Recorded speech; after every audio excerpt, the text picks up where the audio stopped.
Test 1. You will hear a number of different recordings, and you will have to answer questions on what you hear.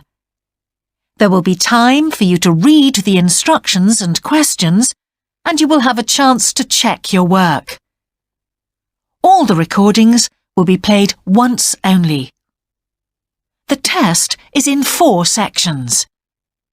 At the end of the test, you will be given 10 minutes to transfer your answers to an answer sheet.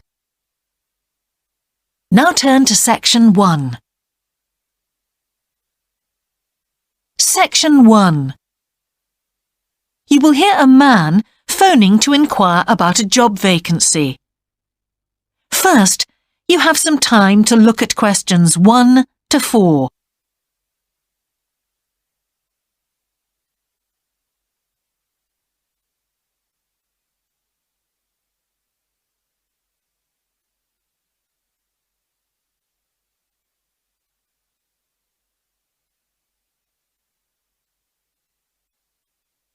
You will see that there is an example that has been done for you. On this occasion only, the conversation relating to this will be played first.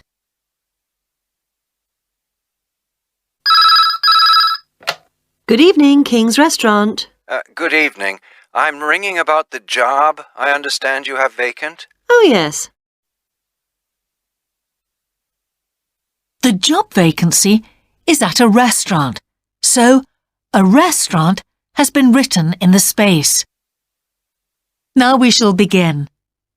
You should answer the questions as you listen, because you will not hear the recording a second time. Listen carefully and answer questions 1 to 4.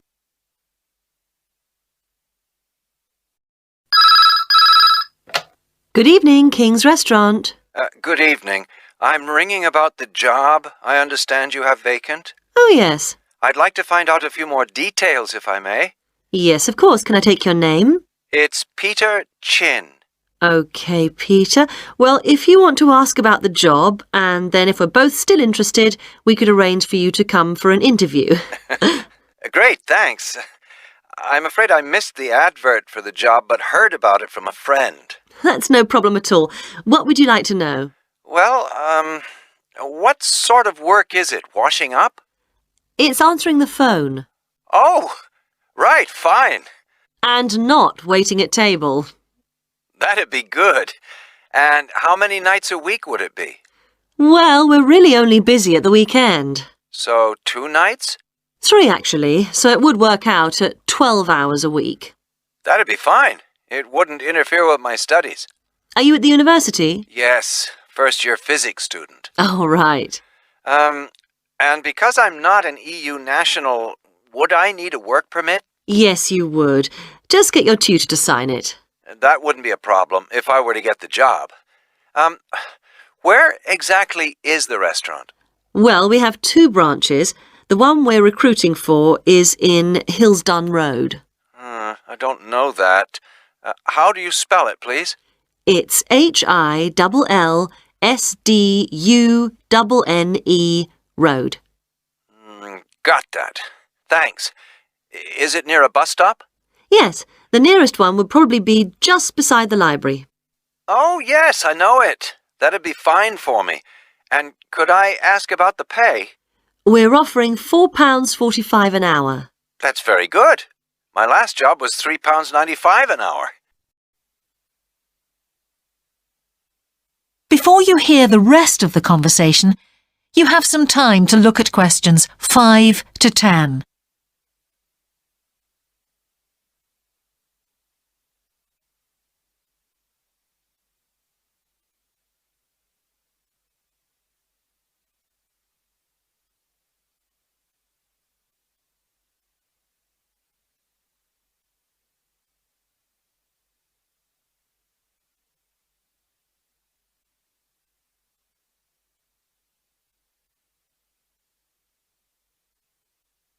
Now listen and answer questions 5 to 10.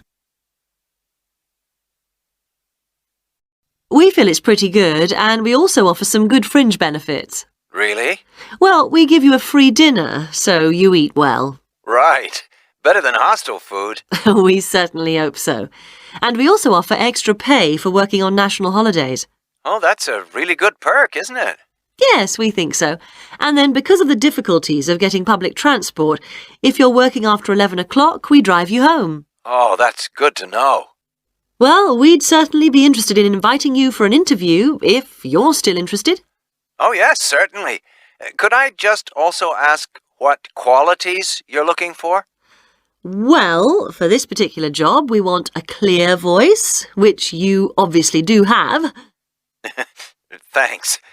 And you must be able to think quickly, you know. Well, I hope I...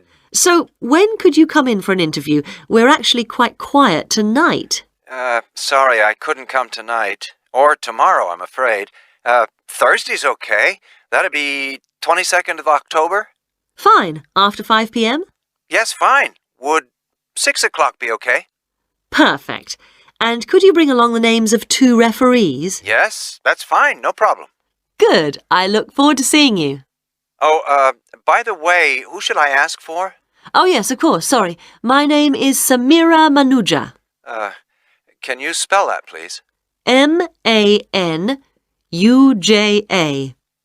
Okay. I've got that. Thanks very much. Look forward to seeing you later on then. That is the end of section 1. You now have half a minute to check your answers.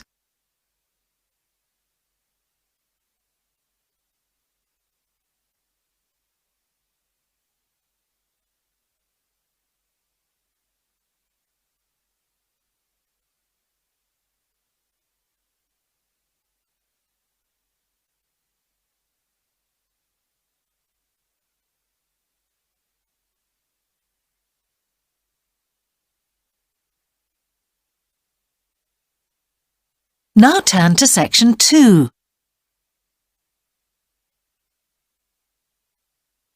Section 2.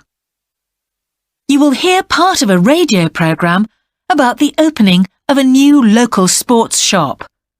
First, you have some time to look at questions 11 to 16.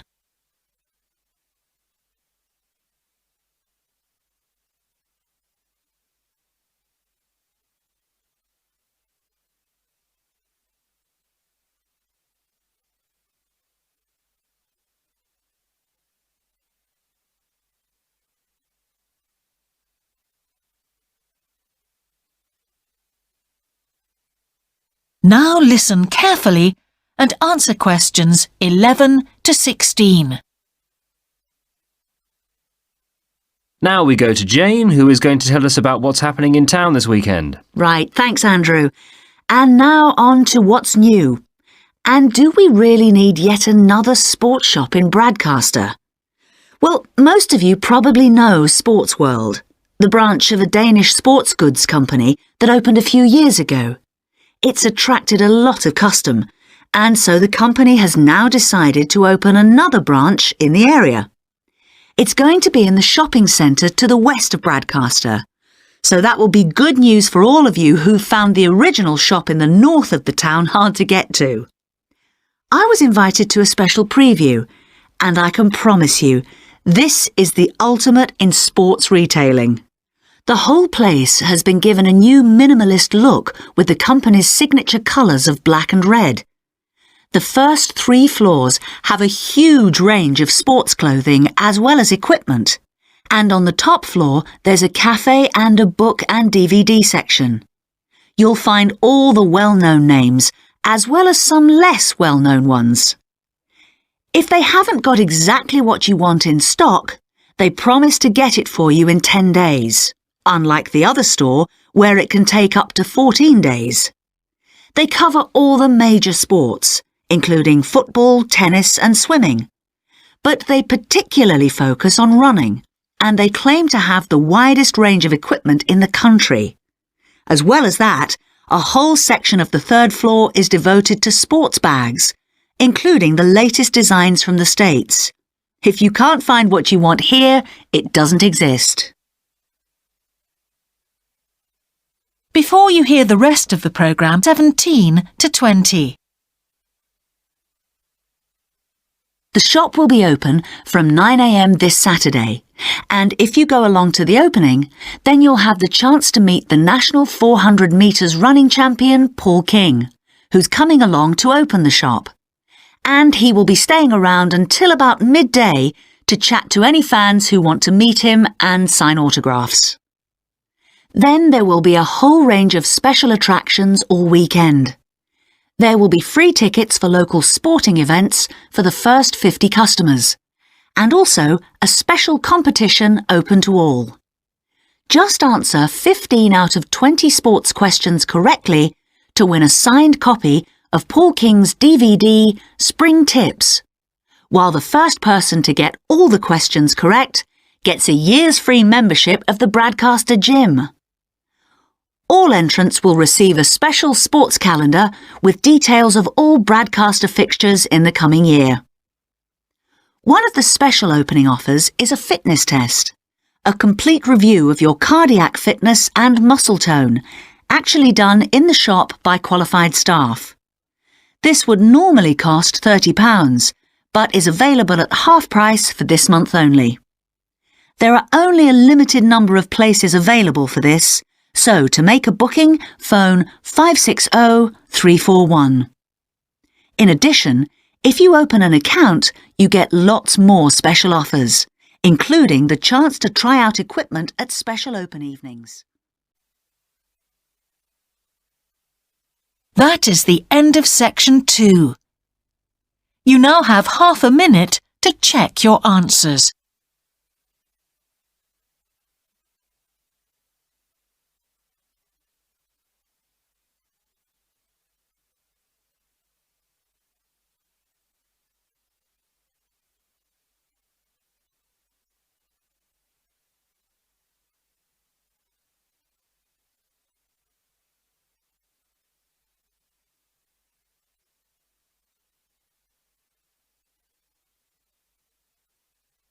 Now turn to section 3.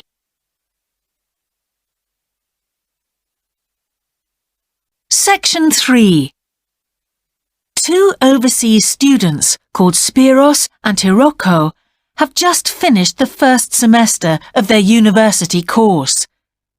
They are discussing with their English language teacher how they coped with the course. First, you have some time to look at questions 21 to 25.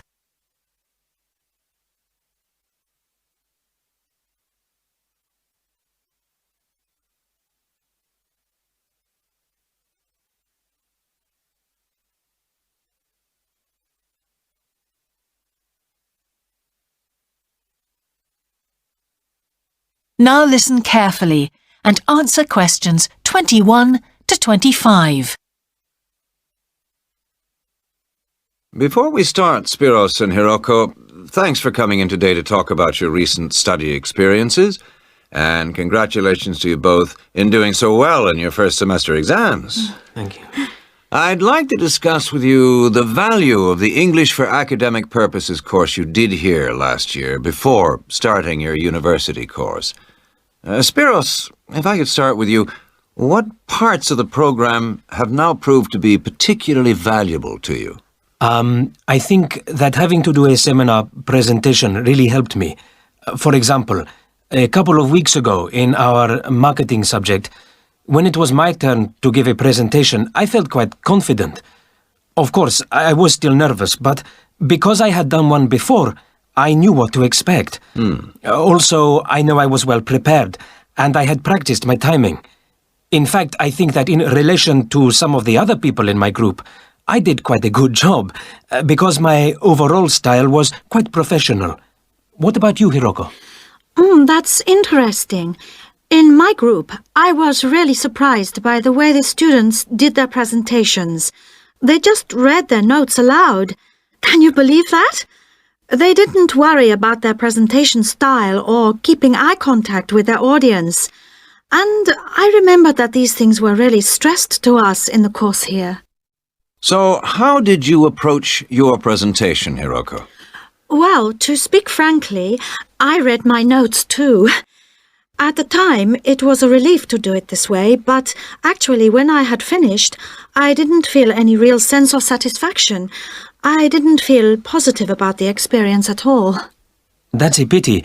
You know, although I was pleased with my presentation, I am not so pleased with my actual performance right now in the tutorials. During the whole semester, I've not said anything in our tutorial discussions. Not a word. Really, Spiros? Why is that? Do the other students talk too much? It's partly that, but it's mostly because I have had no confidence to speak out. Their style of speaking is so different. It's not the style we were used to during the course. They use so many colloquialisms. They're not very polite, and sometimes there seems to be no order in their discussion. Also, they are very familiar with each other, so because they know each other's habits, they can let each other into the discussion. You're right, Spiros. I've experienced that too. Before you hear the rest of the conversation, you have some time to look at questions 26 to 30.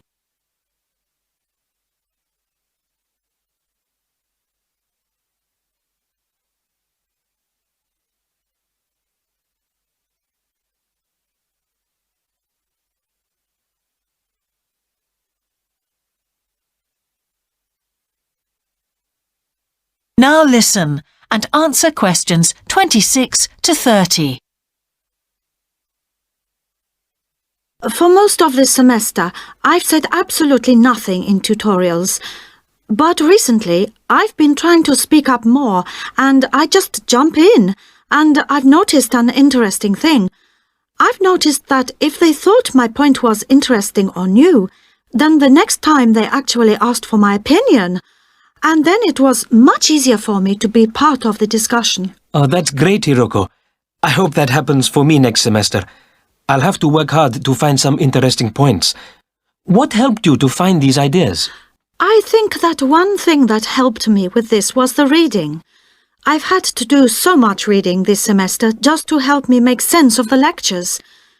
At first, I couldn't understand what the lectures were talking about, so I had to turn to the books and journals. Every night I read for hours, using the lists of references that were given, and I made pages of notes. At breakfast, I read and read my notes again. This habit has helped me to follow the ideas in the lectures, and it's also given me some ideas to use in the tutorials. But I did so much reading anyway. I don't think there's any time left over for anything extra. My reading speed is still quite slow, though I'm much better at dealing with vocabulary than I used to be. What else do you think we could add to the course program to help with this reading problem? There's not really anything because it's my problem. I remember we were given long articles to read. We didn't like that, but now I realize that reading those long articles was good preparation for the things I need to read now. Also, in class, we regularly had speed reading tasks to do, and we kept a record of our reading speed, so the teachers were encouraging us to work on that. That's true, Spiros, but what we read could have been different. Sometimes in the English class, I felt frustrated when I had to read articles about the environment or health or education, because I wanted to concentrate on my own field, but we didn't read anything about engineering.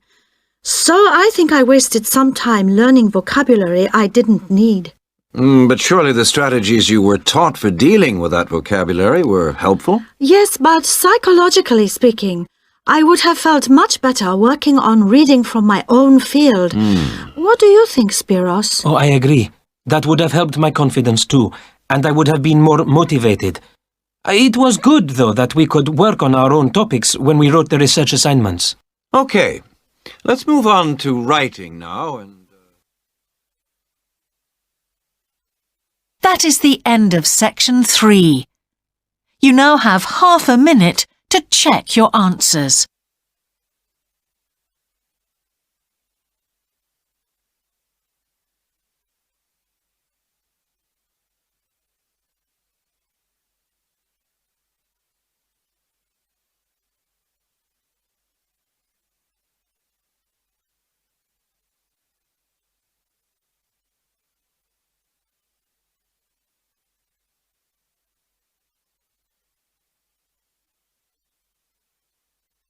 Now turn to section 4.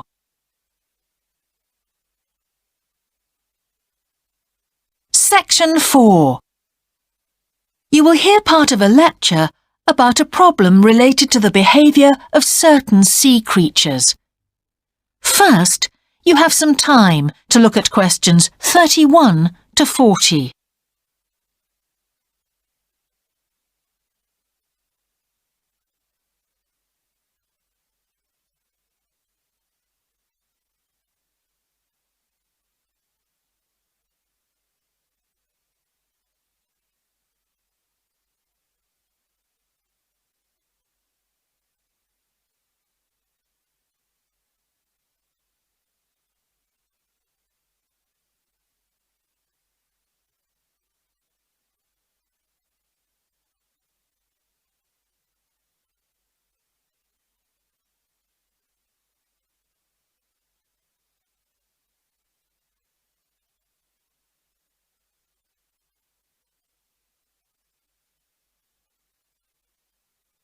Now listen carefully and answer questions 31 to 40. Good afternoon, everyone. Well, with some of you about to go out on field work, it's timely that in this afternoon's session I'll be sharing some ideas about the reasons why groups of whales and dolphins sometimes swim ashore from the sea right onto the beach and, most often, die in what are known as mass strandings. Unfortunately, this type of event is a frequent occurrence in some of the locations that you'll be travelling to, where sometimes the tide goes out suddenly, confusing the animals. However, there are many other theories about the causes of mass strandings. The first is that the behaviour is linked to parasites. It's often found that stranded animals were infested with large numbers of parasites. For instance, a type of worm is commonly found in the ears of dead whales. Since marine animals rely heavily on their hearing to navigate, this type of infestation has the potential to be very harmful. Another theory is related to toxins or poisons.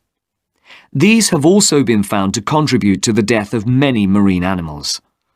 Many toxins, as I'm sure you're aware, originate from plants or animals. The whale ingests these toxins in its normal feeding behaviour, but whether these poisons directly or indirectly lead to stranding and death seems to depend upon the toxin involved. In 1988, for example, 14 humpback whales examined after stranding along the beaches of Cape Cod were found to have been poisoned after eating tuna that contained saxitoxin, the same toxin that can be fatal in humans.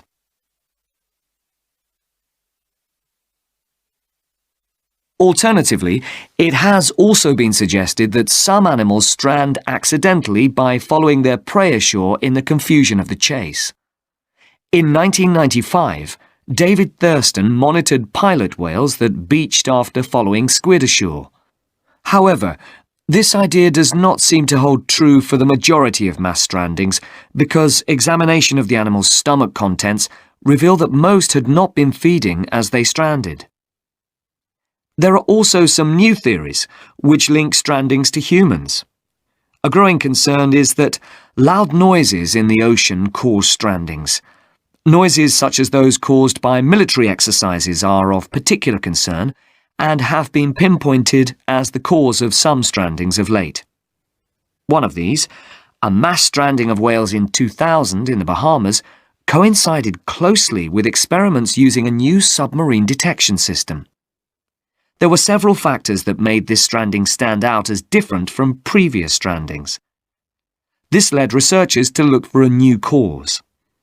For one, all the stranded animals were healthy. In addition, the animals were spread out along 38 kilometres of coast, whereas it's more common for the animals to be found in a group when mass strandings occur. A final theory is related to group behaviour and suggests that sea mammals cannot distinguish between sick and healthy leaders and will follow sick leaders, even to an inevitable death. This is a particularly interesting theory, since the whales that are thought to be most social, the toothed whales, are the group that strand the most frequently. The theory is also supported by evidence from a dolphin stranding in 1994. Examination of the dead animals revealed that, apart from the leader, all the others had been healthy at the time of their death. Without one consistent theory, however, it is very hard for us to do anything about this phenomenon except to assist animals where and when we can. Stranding networks have been established around the world to aid in rescuing animals and collecting samples from those that could not be helped. I recommend John Connor's Marine Mammals Ashore as an excellent starting point if you're interested in finding out more about these networks or establishing one yourself. That is the end of section 4. You now have half a minute to check your answers.